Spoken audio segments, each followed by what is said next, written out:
संविधान नहीं होता और बाबा साहब नहीं होते, एमपी एमएलए कोई गांव का प्रधान नहीं होता। बाबा साहब का देन है कि आज हमारे साहब इंजीनियर बन गए, भैया प्रधान बन गए। बाबा साहब जो दिन जो समय देख करके अपनी पढ़ाई पढ़ करके इस मुकाम पर हम लोग को लाए हैं, सलाम है, चरण में कोट कोट नमन है। और ऐसे माँ बाप के चरणों में कोट कोट नमन करती हूँ। माई बाप ऐसे ओखे कि हर दिन हर समय देख के अपने बचवा को लायक खड़ा करे कि दुनिया याद करे। सलाम बाबू माई बाबू के। और देखा मास्टर गीत बजे संकेत कैलन कोटेदार साहब और ठेकेदार साहब, आप लोगों से निवेदन बा एक गीत के आप लोग गौर करिए। न कोई कुछ लेके आई न कोई कुछ लेके जाई।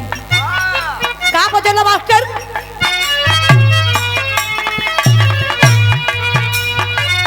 सोना नियन देगी पे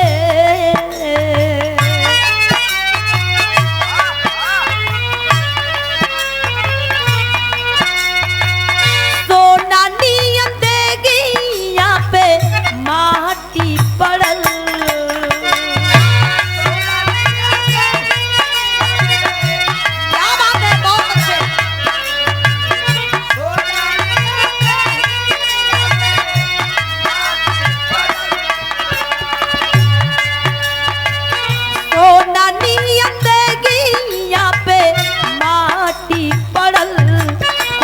भूल गई कुछ याद रहल, कुछ भूल गई।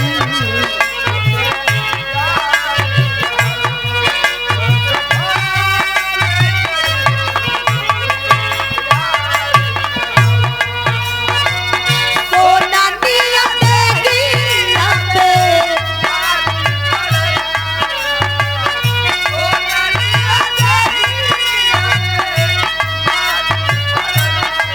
कुछ भूल गई।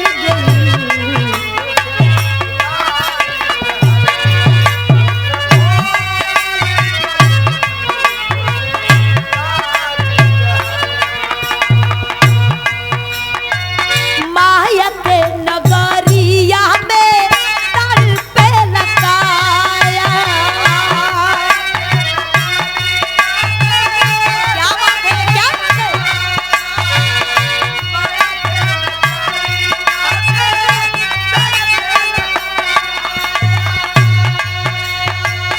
के बाटे आपन के बापराया।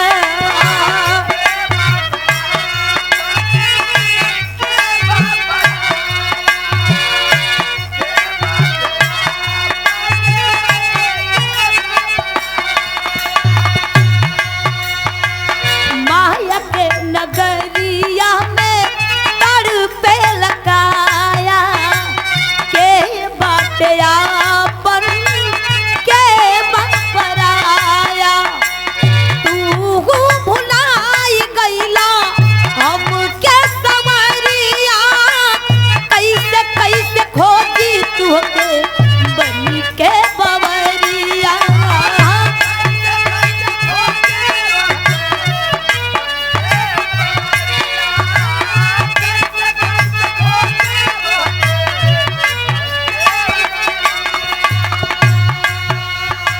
और ये देखें अनमोल पुरस्कार सुनिए भैया, 101 रुपये दे करके सम्मान किए आया है आदरणीय इस ग्राम सभा के प्रधान हमारे इंजीनियर साहब जी के भयऊ है, भयऊ सरिता सरोज जी और कोटेदार साहब हैं, ठेकेदार साहब ना सुनील कुमार जी। सलाम बाप लोगन के। कुल पद एक घर में आ गई, देखो इस शिक्षा को बदौले। सलाम बाप के। आप लोगन के नमस्ते प्रणाम बा। कैसे माया के नगरिया में तड़ पे लगाया।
महल।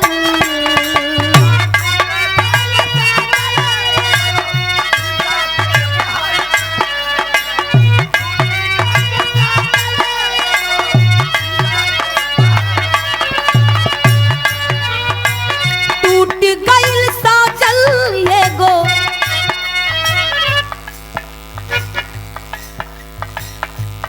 और ये देखें, ये रुपया नहीं है, आशीर्वाद है, अनमोल पुरस्कार हमारे इंजीनियर साहब जी के, प्रधान जी के, माता जी की ओर से, माता जी की ओर से आशीर्वाद स्वरूप 1001 रुपये दे करके ये स्नेह भरा सम्मान आया है। और माता जी सलाम बा माई बाबू लोगन के, कैसन फुलवारी के आप लोग रचले बानी कि दुनिया में एक अनोखा नाम बा। ई शायद कोई के घर में ऐसन पहचान हो कि कोई के बेटवा इंजीनियर बाड़न, केहू प्रधान बाड़न, एक से एक पद पर, कोई ठेकेदार बा, कोई प्रधान बा, कोई कोटेदार बा, माई आपके फुलवारी बा। और माई का ममता बड़ी महान होला। यही से हम बताइला कि दुनिया के देवी देवता के मंदिर में जइबा, माथा टिकबा, माई दर्शन ना दी है। अगर अपने माई के पूजबा साहब, अगर अपने माई के दिल से अगर याद कोई कली चरण छू ले तो माई दिल से आशीर्वाद दे दई, तो दुनिया के कौनो देवी देवता में शक्ति नहीं खे कि माई के आशीर्वाद के काट दे। अमृत का धार कोई कितनो पियाई, एगो माई बिना कैसे करे जवा जुड़ाई ये भाई, एगो माई बिना। माई का ममता बड़ी महान होला। कैसे?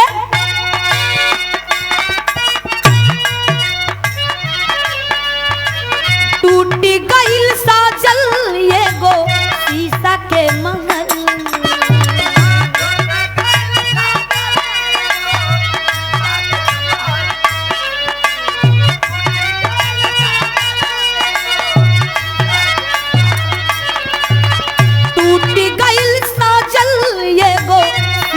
के महल कुछ भूल गई, कुछ याद रह, कुछ भूल गई।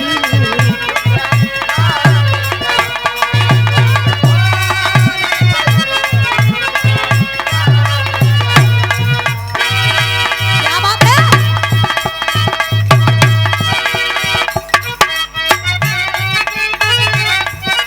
अब कुछ ठेकेदार साहब मनोरंजन भी होते रहे। ये आप लोगों के लायक गीत बा। कैसे?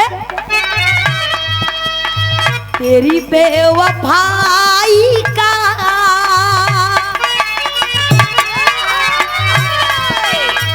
शिकवा करूं तो मेरी मोहब्बत की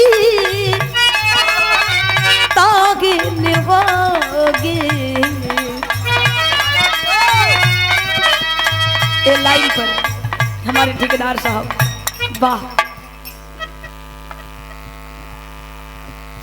देखो कोनो कोनो गीत को ही के लग जाए खरेजा पर। हमारे ठेकेदार साहब जी की ओर से ये 501 रुपये दे करके इस भाव पर कि तेरी बेवफाई का शिकवा करूं तो मेरी मोहब्बत की तौहीन होगी। कैसे? तेरी बेवफाई का शिकवा करूं तो मेरी मोहब्बत की तौहीन होगी।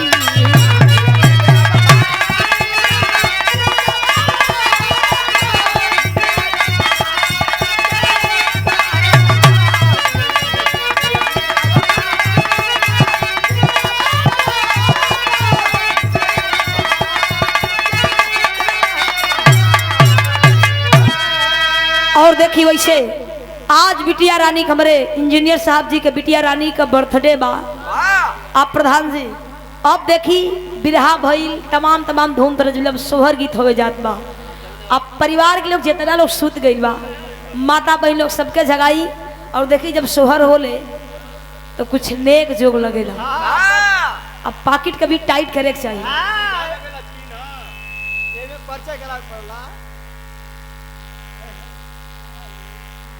यही में परिचय कराएगा बिटिया बिटिया के पापा हो, के चाचा हो, के मामा हो, के भैया हो, के दीदी हो, के भाभी हो, के मौसी हो, के मौसा हो।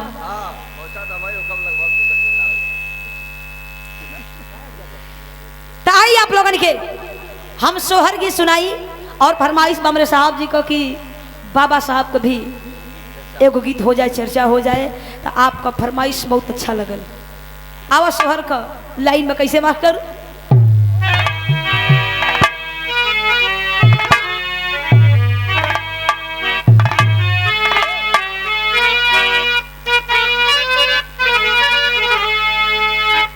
देखा वैसे सोहर होला प्रधान जी ठेकेदार साहब। सोहर जब होले ना तब माता बहन लोगन के 2 गोल बैठे ले। 2 गोल मतलब 2 गोल बना के लोग बैठे ला।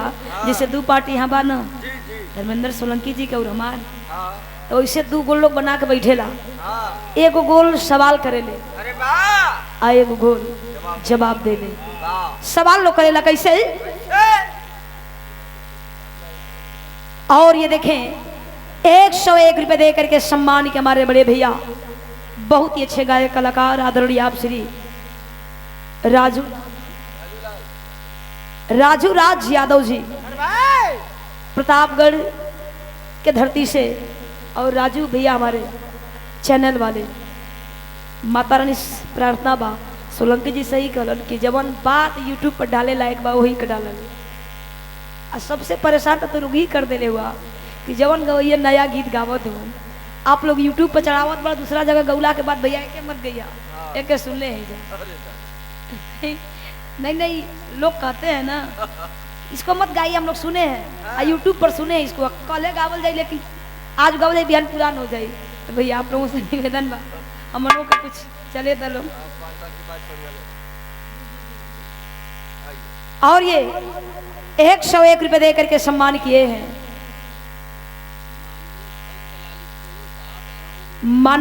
माननीय संतलाल स्टोनो साहब जी। उनके साले साहब जी का अनुरोध है। वाह ये आप लोगों का अच्छी फरमाइश बा, बड़ी खुशी बनी हम। और देखा हमें इसे कैला प्रधान जी सार बहनोई कैसा रिश्ता होला। सार बहनोई लोगन कैसा रिश्ता होला तब बनी तो खूब बनी। अब बिगड़ जाई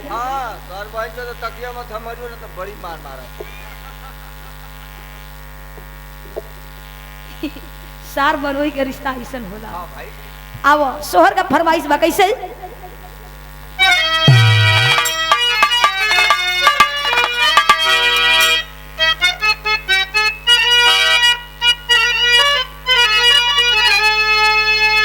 प्रधान जी ठेकेदार साहब सोहर गीत हो जाए मालूम बना कि सोहर गीत हो जात बा कैसे। माता में लोग सवाल करेला कैसे मास्टर। कहावा से आवेला सिन्होरा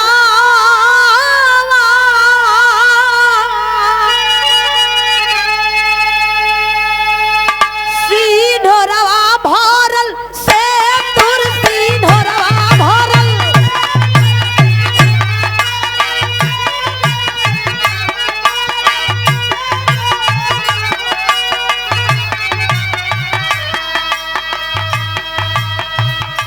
ललना कहावा से आवेले पियरिया पियरिया लागल झालर हो।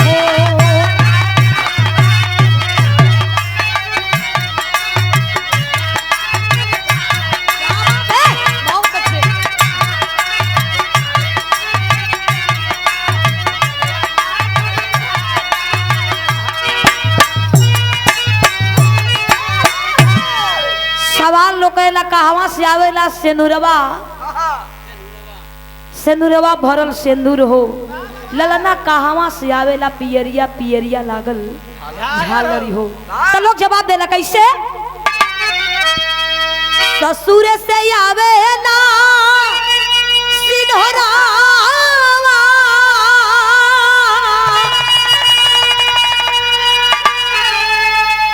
सिन्होरवा भरल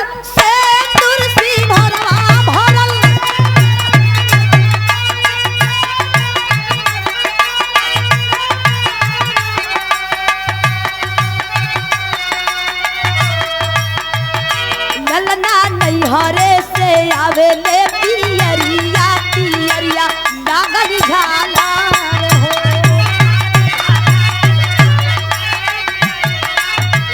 क्या बात है।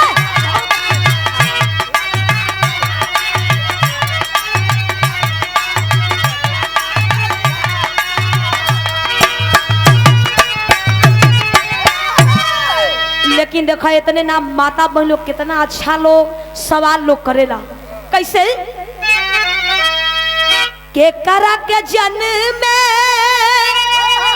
सिद्धार्थ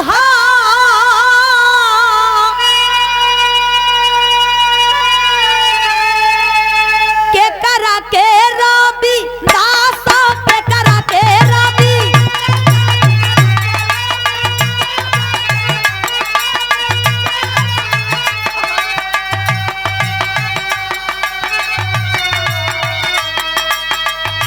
ललना के करा के जन्म भीमा लाल बधैया बाजे घर घर हो।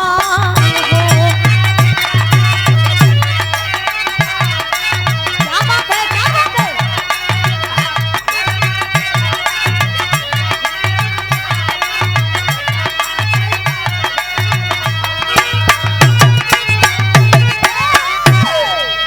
लोग सवाल करेला के करा के जन्म में सिद्धार्थ के करा के रविदास न हो। ललना के करा के जन्म में भीमालाल बधैया बाजे घर घर हो। तो लोग जवाब देला कैसे माया के जन्म में सिद्धार्थ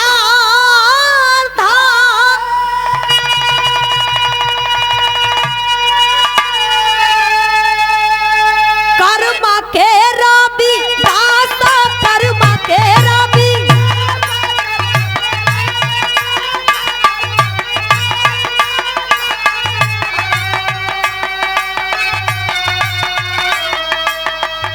ललना भीमा बाई के जन्म भीमा लाल बधैया बाजे घर घर हो।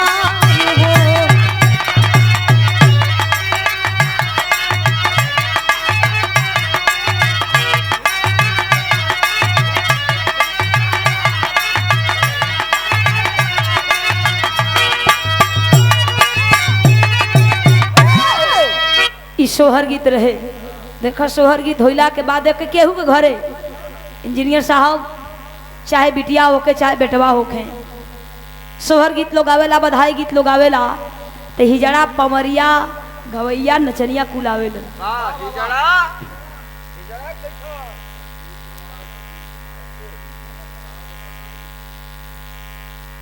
और ये देखें ये 201 रुपये दे करके सम्मान की हमारे इंजीनियर साहब जी का भतीजे हैं सुशील कुमार जी और प्रदीप कुमार जी। ये आपकी ओर से 201 रुपये दे करके स्नेह भरा सम्मान आया है।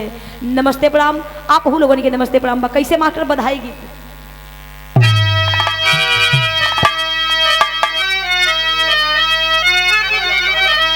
हेलो अरे बधैया बाजे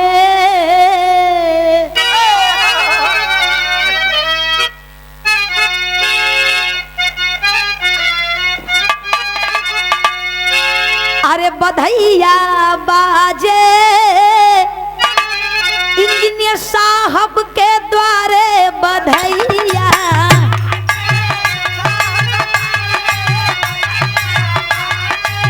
क्या बात है।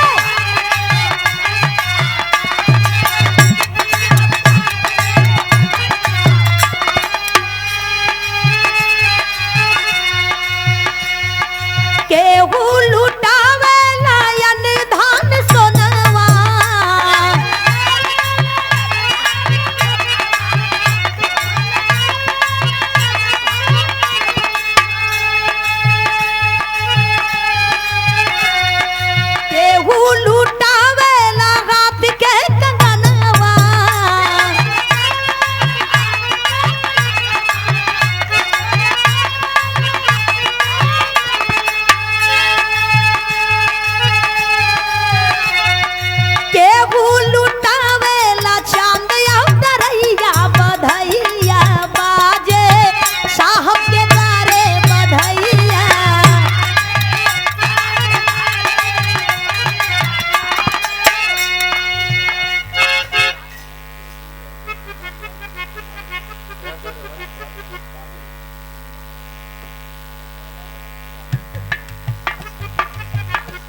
और ये देखें, ये 200 रुपये दे करके सम्मान के हमारे साहब जी के प्रधान जी का जीजा श्री है पाली से, आदरणीय आप श्री राम बली जी, आपकी ओर से स्नेह भरा सम्मान आया है। नमस्ते प्रणाम। आप हम लोगों के नमस्ते प्रणाम बा कैसे केहू लुटावेला यानी धान सोनवा,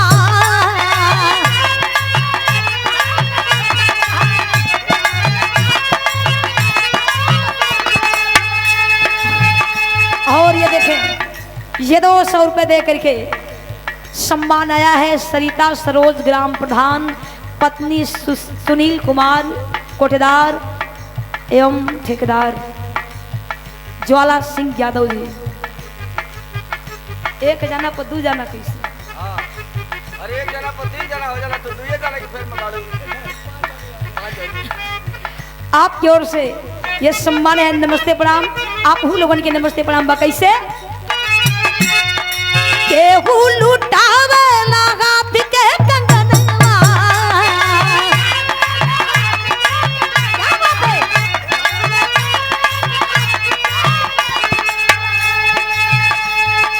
केहू लुटावे ला चांद या नरैया बधैया बाजे साहब के द्वारे बधैया,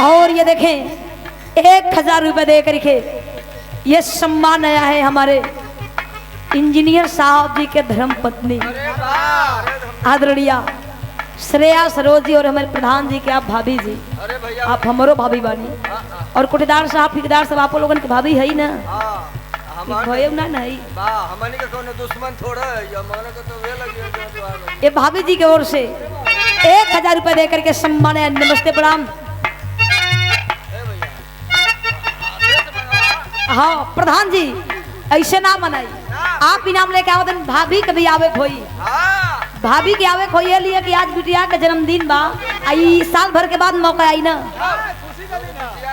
आज जो ने बिटिया का जन्मदिन बा वो बिटिया के भी ए मंच तक लेके आई कि ताकि लोग जान जाए कि बिटिया के कौने बिटिया का जन्मदिन रहल है कैसे। क्या बात है? भूअर भूअर पार रे होरी लवा के, क्या बात है?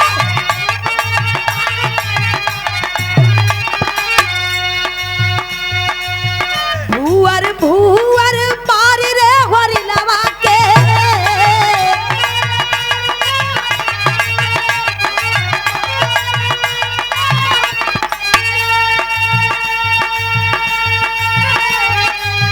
चमके चांद जैसे लीलार रे होरी लवा के,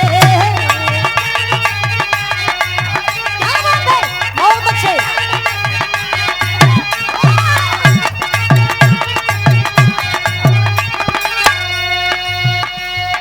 पापा लुटावे लयन धन सोनावा,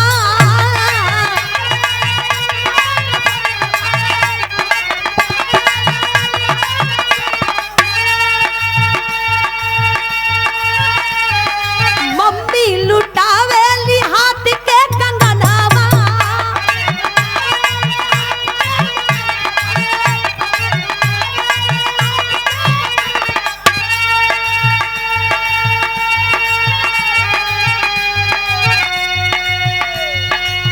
भैले खुशिया या पार रे होई रवा के, क्या बात है?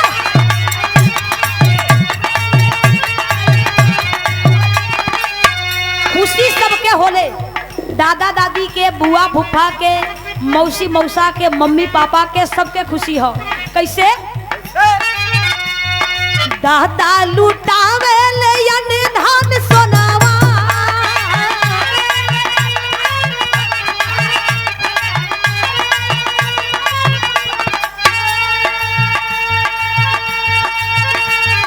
दादी लुटावे ली हाथ के कंगनवा,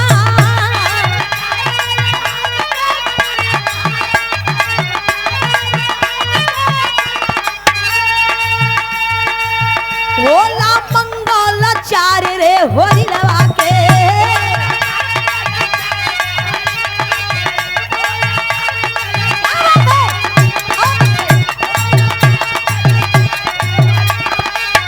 ये खुशी बार बार ना आई, साल भर के बाद ठेकेदार साहब, प्रधान जी, कोटेदार साहब बार बार ना आई, रोज ना होई खुशी, साल भर के बाद आई। वैसे देखो बधाई गीत होले जब लड़की चाहे लड़का जन्म ले लन तो प्रधान जी आप लोग बहुत अच्छा बनी कि एगो बिटिया के जन्मदिन मनावत बनी। साल भर के बाद आई जब दूसरा लड़का हुई तब। अरे नहीं बिटिया के फिर जन्मदिन होई ना। अच्छा हम कहीं जब फिर हुई तब तो हिजड़ा लोग आवेला, पमरिया लोग आवेला, गवैया लोग आवेला। तो हम पमरिया लोगन के ओरिजिनल गीत आप लोगन के बताओ तुम कि पमरिया लोगन के ओरिजिनल गीत का होले। अरे वाह कैसे मास्टर?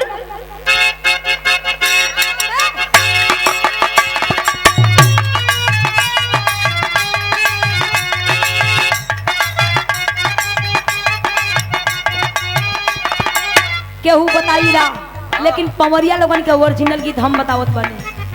कैसे लोग गावेला? सुंदर सुंदर सुन के खबरिया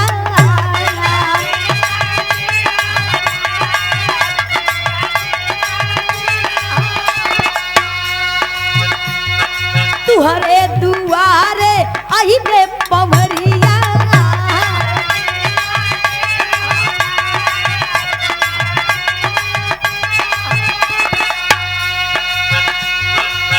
मम्मी दई होते बूना, अरे मम्मी दई होते बूना अपना कनवा के हो झुमकिया, अरे मम्मी दई होते बूना।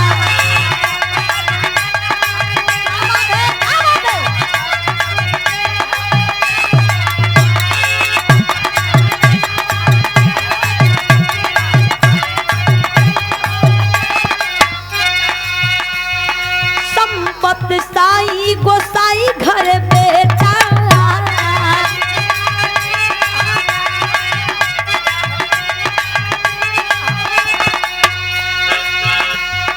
मांगे थाली थमावे लोटा,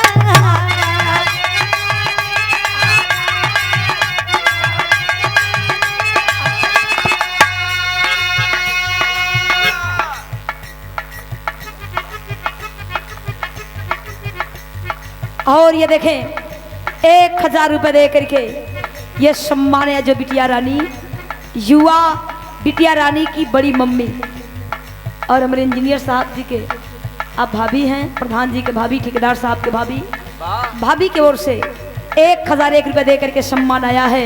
बहुत बहुत नमस्ते, पूरे परिवार की नमस्ते, बिटिया रानी के लाख लाख बधाई बा। अब बाबा साहब के चर्चा हो जाए, लोग गीत समय भी ध्यान डालें। और हमारे साहब जी के फरमाइश रहे कि सब भाई लेकिन बाबा साहब के भी चर्चा हो जाए कि चाहिए, उनके संघर्ष के बारे में। आओ मास्टर।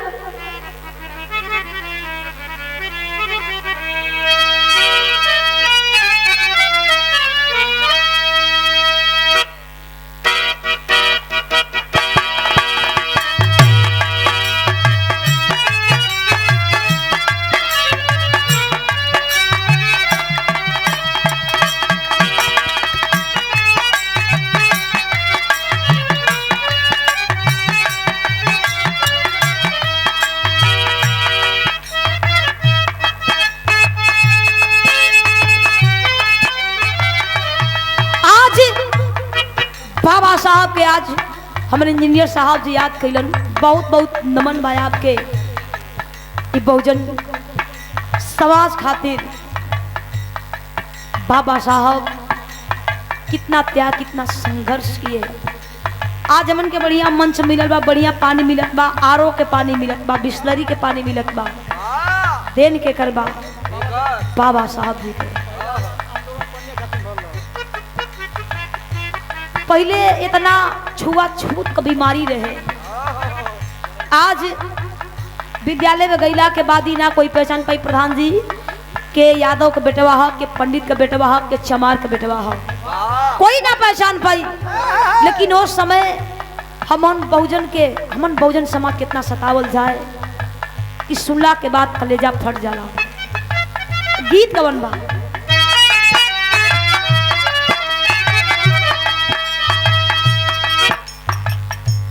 तेरे चेहरे से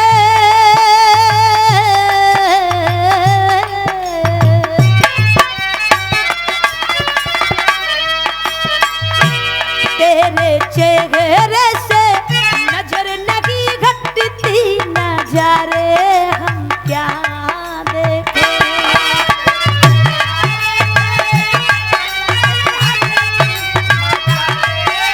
क्या बात है।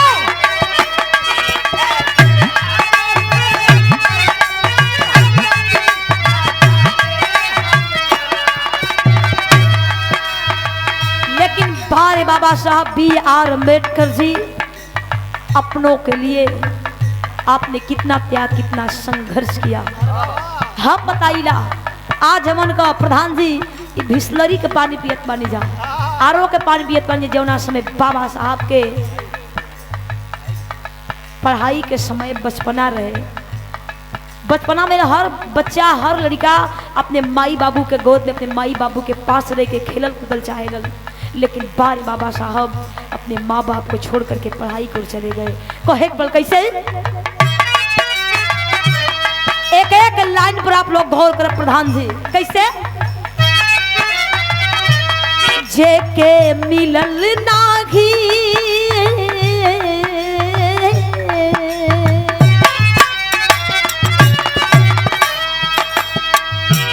जे के मिलल नाघी, विद्यालय में पानी ऊ ज्ञानी जग महान हो गई। क्या बात है, बहुत अच्छे, क्या बात है। जे के मिलल नाघी, विद्यालय में पानी ऊ ज्ञानी जग।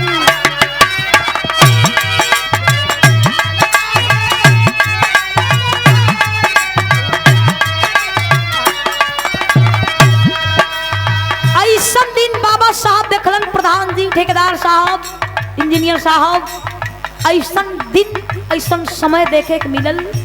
सुनला के बाद कलेजा फट जाए, बड़ी कष्ट होले। बाबा साहब का विद्यालय में पानी तो दूर, विद्यालय में जाए भी नसीब ना होके, अंदर ना जाए दे लो, बाहर लोग बैठावे।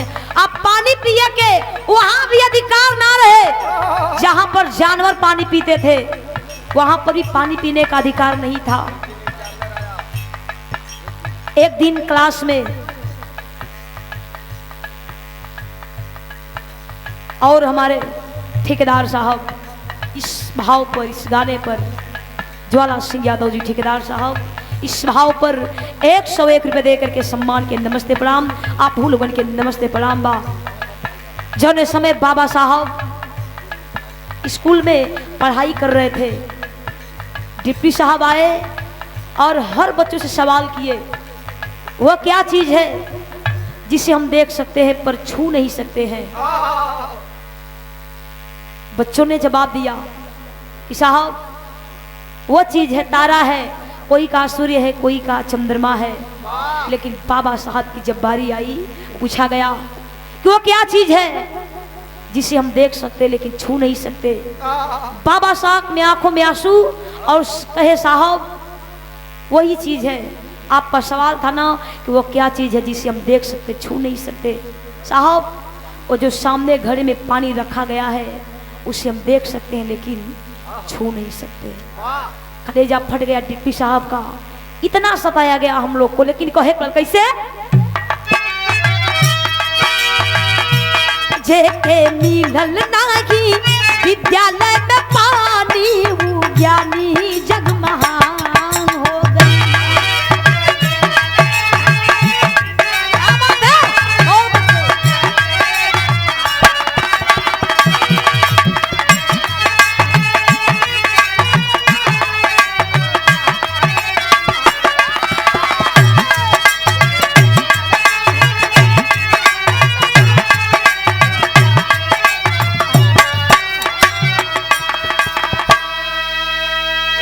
माई बाप से दूर रह कर कि बारे बाबा साहब सोचने पर आंखों में आंसू आ जाता है, लेकिन कहे के पड़ल काची उम्र भइले ममता से दूर हो, ढोंगी समाज करे पल पल मजबूर हो।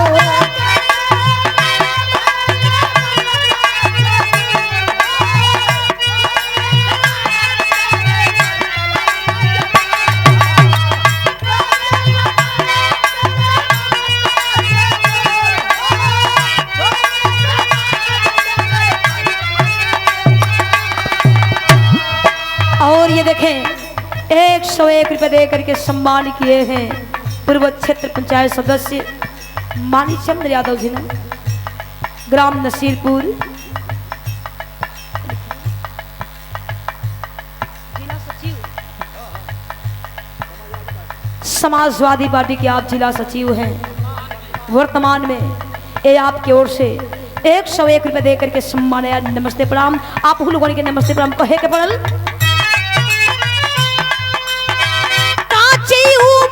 भइले ममता से दूर हो, ढोंगी समाज करे पल पल मजबूर हो।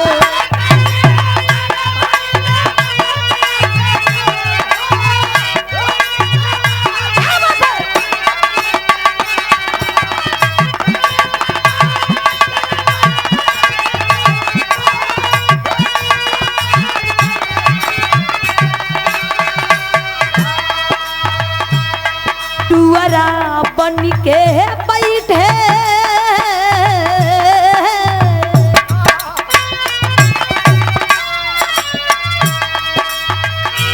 टुअरा बन के बैठे बाहर भी मसानी हूँ, ज्ञानी जग महान हो गई। बहुत अच्छा।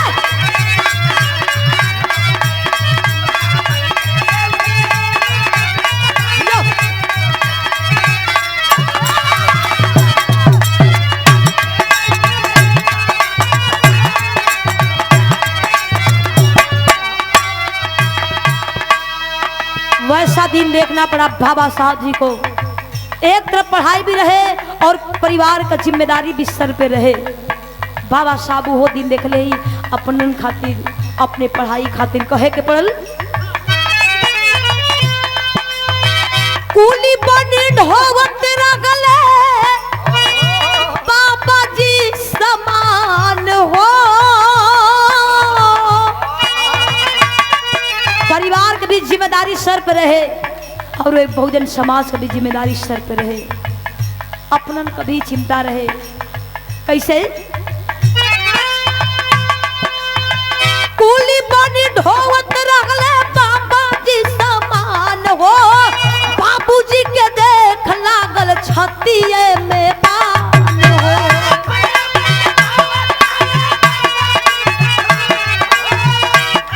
बहुत अच्छे, बहुत अच्छे।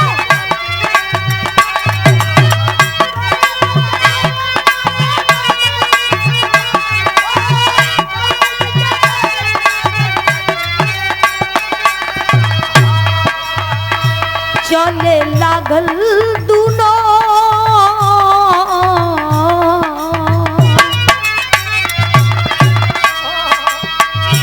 चले लागल दूनो अखिए से पानी हूँ, ज्ञानी जग महान हो गई।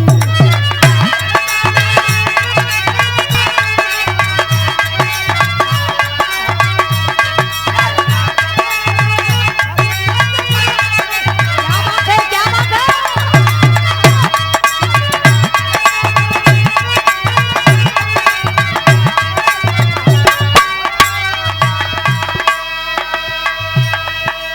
बाबा साहब जब कुली के काम करें, कोई भी बाप अपने होते हुए अपने बचवा पर अपन पूरा जिम्मेदारी ना देलन, लेकिन बाबा साहब जब कुली के काम करे लगलन, पिताजी जब देखलन हमारे बेटवा कुली के काम इतना वजन जन सामान ढोके हमन का जीवन व्यतीत कर बाड़न, आँख से आंसू आवे लागल, कलेजा फट गई। लेकिन समय बीतल, समय बीतल वो दिन देखे के पड़ल बाबा साहब के। कौन दिन कहे के पड़ल? एक और राघे राज रतन के दवाई। बाबा साहब अपने बेटवा राज रतन के कान्ही पर लेके सबसे अपना प्यारा बेटा अनमोल रतन जेके राज रतन कहल गई, अपने बेटवा के बीमारी के हालत में देखलन। एक तरफ बाबा साहब के पढ़ाई बा और एक तरफ बेटवा के दवाई भी बा। कहे के पड़ल एक और रहे राज रतन के दवाई, एक और रहे बाबा भीम के पढ़ाई।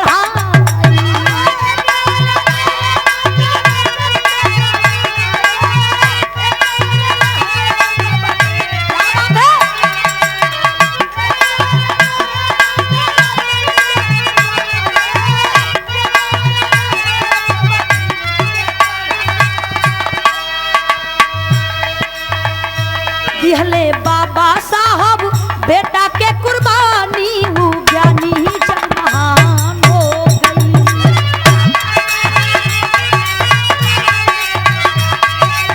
क्या बात है, क्या बात है?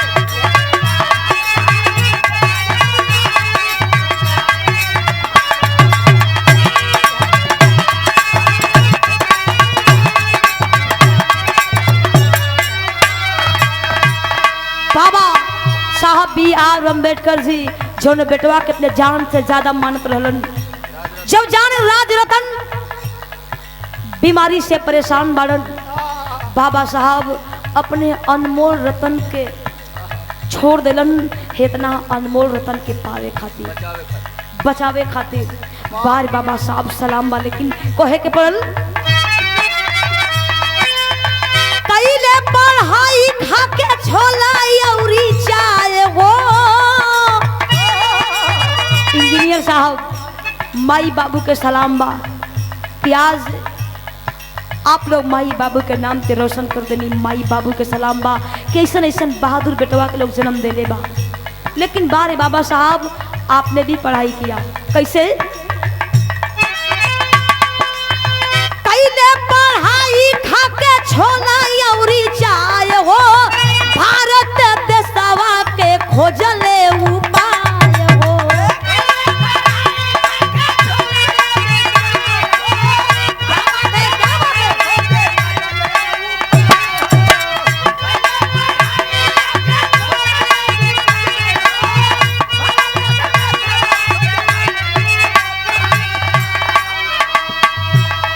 सरोज सरगम